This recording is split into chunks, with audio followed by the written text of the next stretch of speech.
Untuk bahan murojaah ya, mari kita mulai.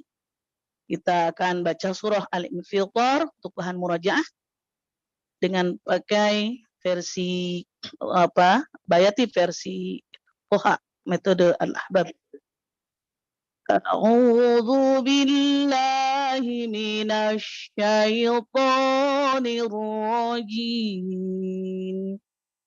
Bismillahirrahmanirrahim. Idza as-samaa'u fatarat. Jadi tidak ada C ya. Fatarat tetap di tempatnya di belakang gigi. Ams artinya ada desahan ya, bersis. Wa idzal kawakibu tasarat. Ucapin ifanya tidak perlu mangap karena jarak antara nun dan ta sama-sama di langit depan. Wa idzal kawakibu tasarat. Wa idzal biharu fujirat. Wa idzal quburu bu'thirat. Ain dibaca bainiyah antara kuat atau ringan, pertengahan. Alimat nafsum ma qaddamat wa akharat. Tuh, tanwin bertemu mim. Jadi idgham bi gunnah dilamain ya. Itu keluar dari khayshum, hidung. Ya ayyuhal insanu ma gharraka bi rabbikal karim. Lagu satu lagi. Alladzi khalaqaka fasawwaka fa'adalak fi ayyi suratin ma syaa rakkabak. Kalla bal, jangan bal ya, karena bukan qalqalah, digantung. Kalla bal tukarribuna biddin wa inna alaikum lahafizin. Go ya, huruf istilah diangkat dulu baru kasroh. Kiraman katibin ya'lamuna ma taf'alun. Innal abrara lafi na'im wa innal fujjara lafi jahim yaslawnaha yawmaddin wa ma hum anha bighaibin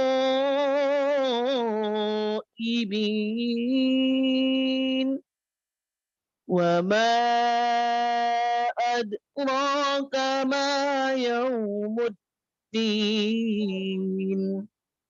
summa ma adraka ma yawmuddin.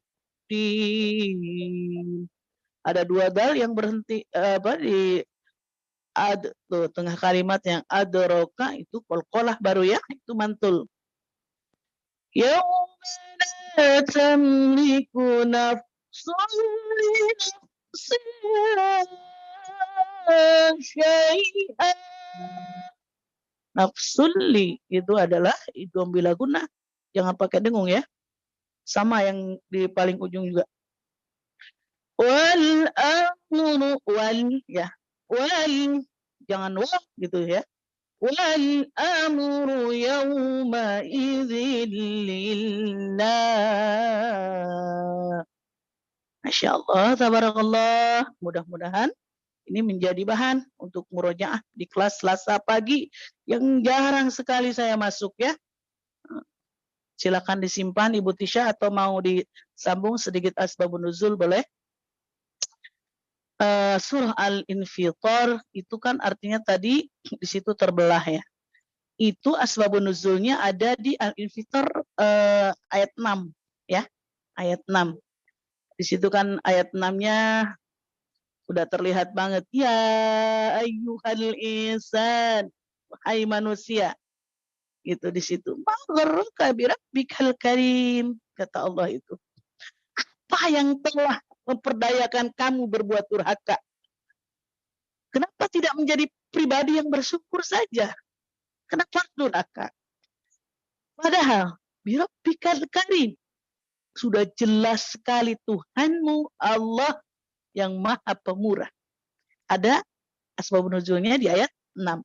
Diriwayatkan oleh Ibnu Abi Hatim, sumbernya dari Ikrimah, bahwa ayat ini turun berkenaan dengan seseorang bernama Ubay bin Khalaf yang selalu mengingkari hari Ba'ats. Apa itu Ba'ats? Yaumal Ba'tsi, hari kebangkitan. Banyak orang yang tidak percaya ya, kalau ada orang yang akan bangkit lagi dari kubur, tidak akan selamanya.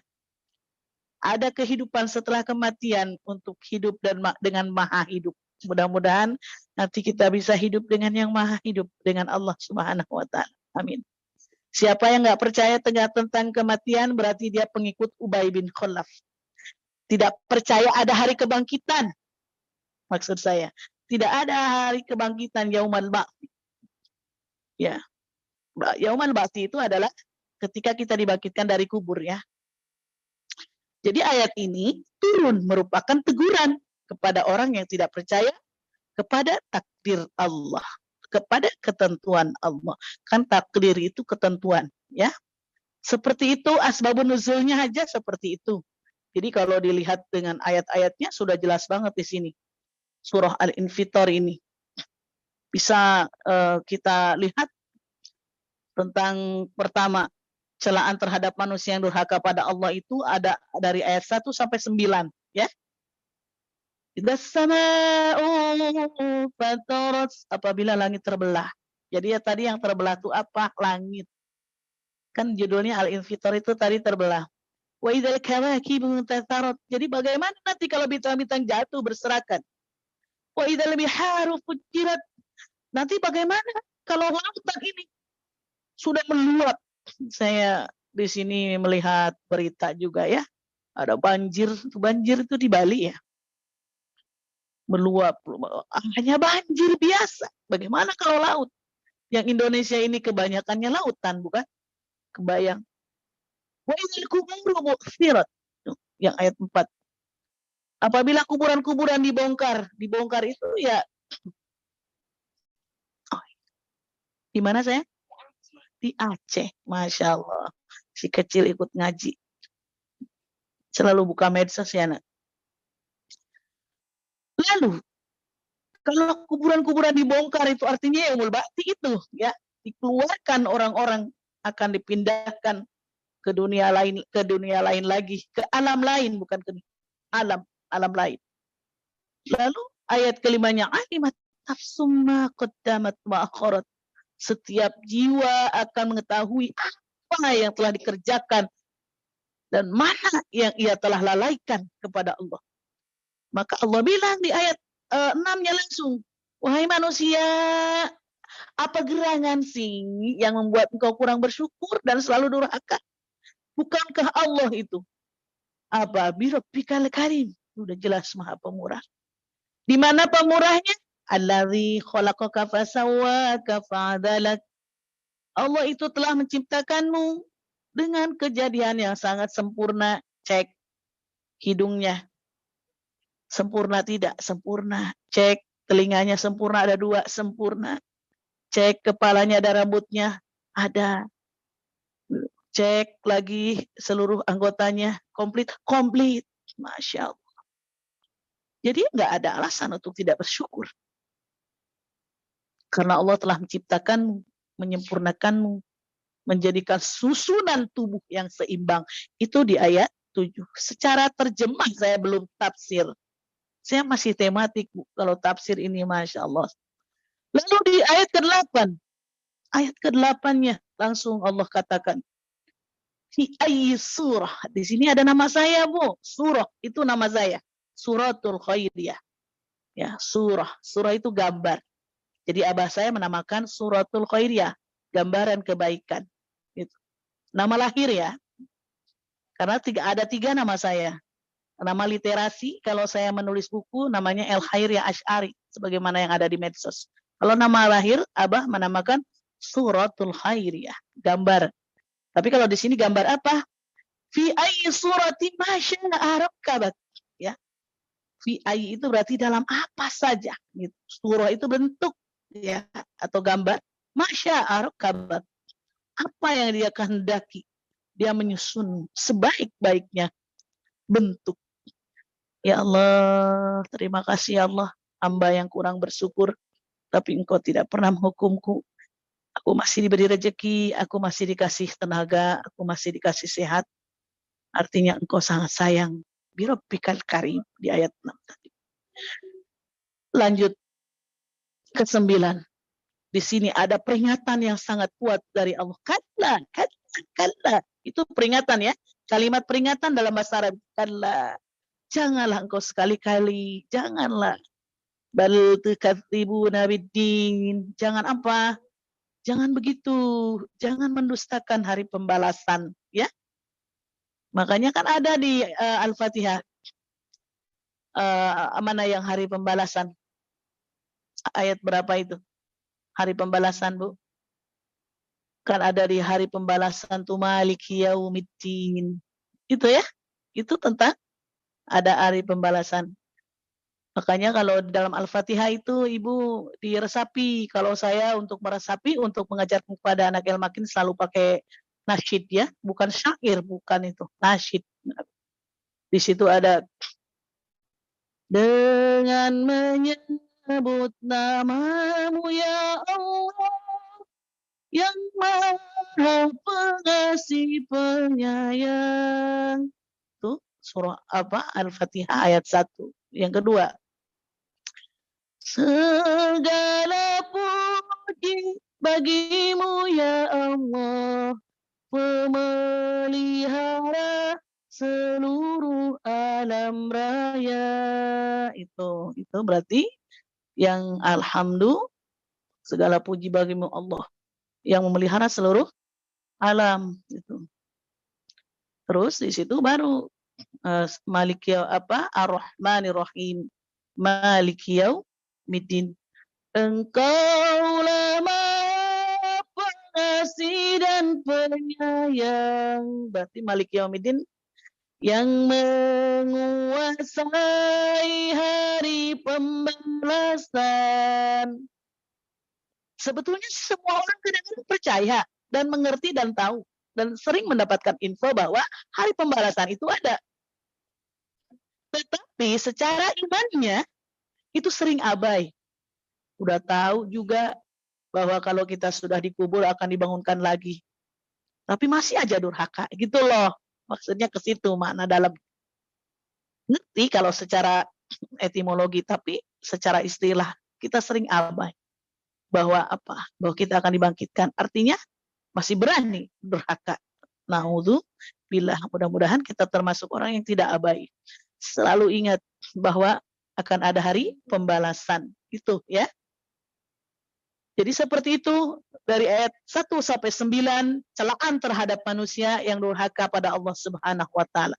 Ayat 10 sampai 19 semua perbuatan manusia dicatat oleh malaikat dan akan mendapatkan balasan. Itu tafsirnya terbagi 2 ya, judul temanya. Itu sesungguhnya bagi kamu ada malaikat-malaikat yang mengawasi perjalanan hidupmu. Kalau ditanya teman yang paling akrab siapa? Bu Tisha teman akrabnya siapa? Bu Evi misalkan, saudara sepupu. Tapi sebetulnya teman akrab Bu Tisha bukan Bu Evi. Siapa? Malaikatnya tuh kanan kiri yang mengawasi. Ada malaikat mengawasi kita. Itulah teman akrab. Jangan abai. Jadi kalau melakukan sesuatu, Ada malaikat nanti laporan nih ke Maha Bos, yaitu Allah Subhanahu wa taala. Hati-hati, sekalipun tidak terlihat mereka mengawasi kita, ya. Karena apa? Utusan Allah. Allah sangat mampu mengawasi kita sendirian, tapi Allah melibatkan malaikat dalam hal ini. Maka Allah selalu katakan inna, sesungguhnya kami.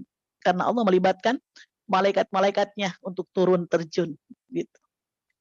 Jadi ada malaikat-malaikat mengawas. Yang ke-11-nya, ayat ke-11, kiraman katibin. Mereka itu malaikat-malaikat mulia yang disuruh nyatet.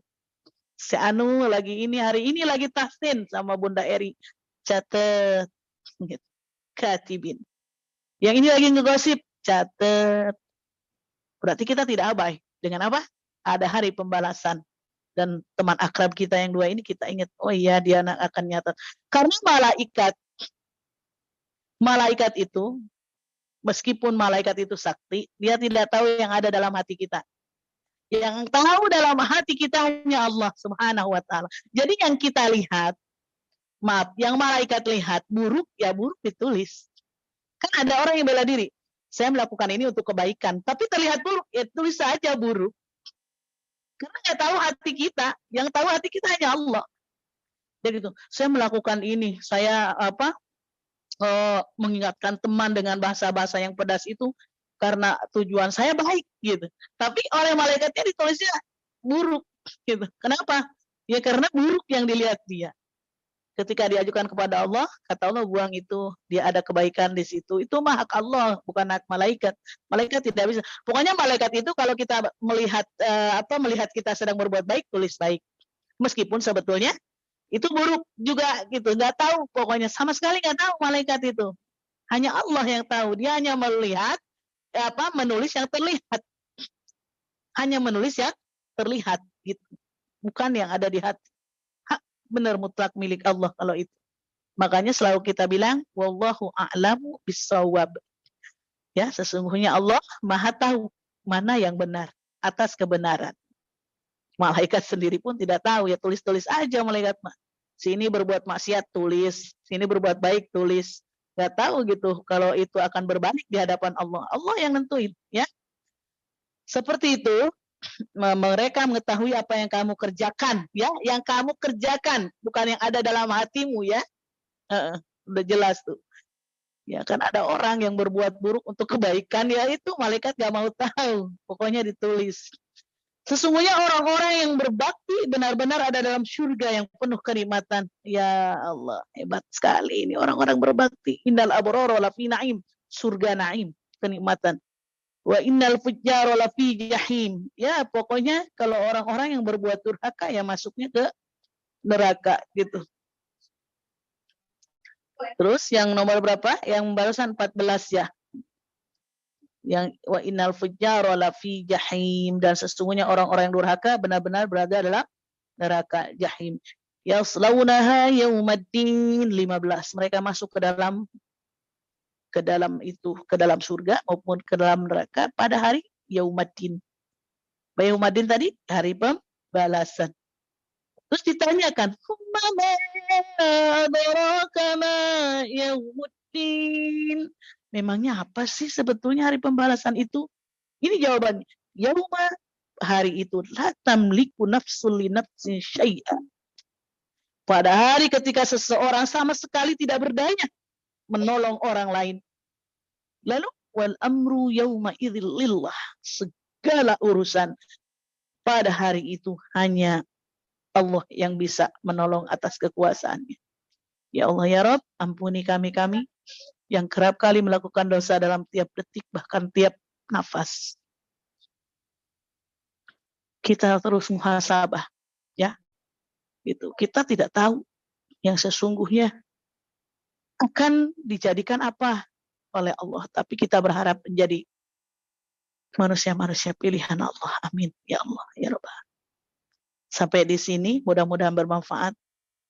Assalamualaikum warahmatullahi wabarakatuh.